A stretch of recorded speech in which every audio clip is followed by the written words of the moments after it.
It's shoot day number 4 on the easy bit, interview number 5. We're shooting an interview with a guy called Alamin Kassam today, and I met him and his wife Pippa when I was doing the Hidden Faces campaign in last year, and their story and their approach to all of the infertility stuff was actually very similar to the approach my wife and I took. And although our stories have some very large differences, there are a lot of similarities as well.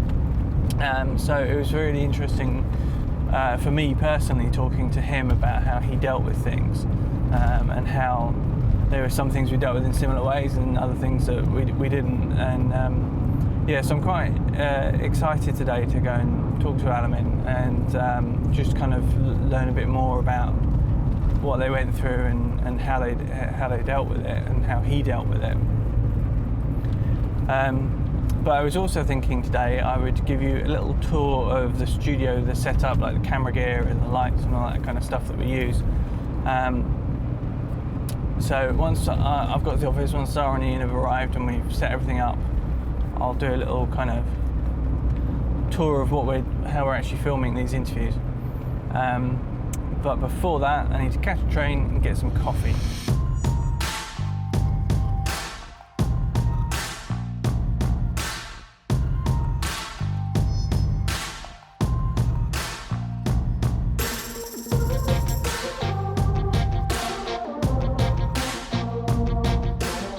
So, Zara and Ian arrived, we got the studio set up and we are all ready to go, just waiting for Alamin to arrive. And I thought, while we're doing that, why don't I give you a little tour of the studio and the setup and how we create the interviews that we do. So I mentioned the backdrops before in a previous vlog, and we have a nice purple one for Alamin. We have some backlights up here, just to get a nice little kind of sheen around, pick the person out from the background. We have this rather wonderful negative fill, which kind of helps create some interesting definition across the face by absorbing some of the light. Then over here we have a monitor that is giving us a nice big view of the interview, so we can get in close and check stuff. And then over here we have the camera itself. We're using a Sony FS7 and a Canon 85mm f1.2 lens. There's a 50mm on there at the moment, but we shoot the majority of the interviews on an 85mm lens. And we're shooting in 4K. And this is perfect camera for us. It's doing exactly what we need. We can get all of the audio into it and everything. Absolutely brilliant. Speaking of audio, we have 2 microphones over here. So we have 2 microphones. This is purely like a redundancy.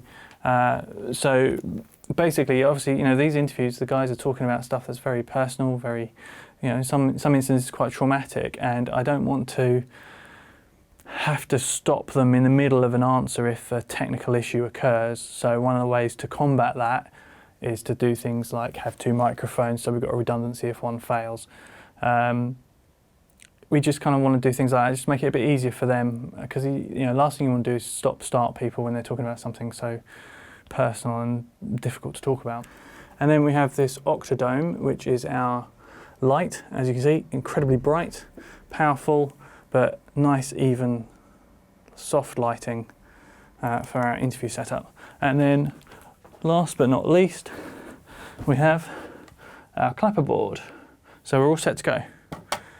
Just waiting for Alamin to arrive, and then we shall get started. I think it took me a few years really appreciate. I suppose buried my head in the sand and thought it'll happen, and kept trying to convince myself that it would happen. I think it was probably about 2 years in. There was no real template or point that made me realise that we were infertile. It just, I suppose, it crept up on me. So that's the day over, shoot finished, studio broken down, all done, on my way home. It was a really good interview. Alamin gave us some really interesting insights to his and his wife's journey. It was also interesting, he was very, very good. He comes from a medical professional background. So he's orthopedic registrar specialist. Those words possibly in different order. So he's very good at kind of talking through the procedures, which is really good. He kind of gave me a really good kind of overview of what the processes are, which is fantastic, as well as all of the emotional story that comes with his own personal story. So it was a really cool interview. I'm really pleased. So now it's just time to go home really. So follow us on Twitter @theeasybitdoc, and don't forget our crowdfunding campaign, www.gofundme.com/theeasybit. So that's about it. So see you in the next one.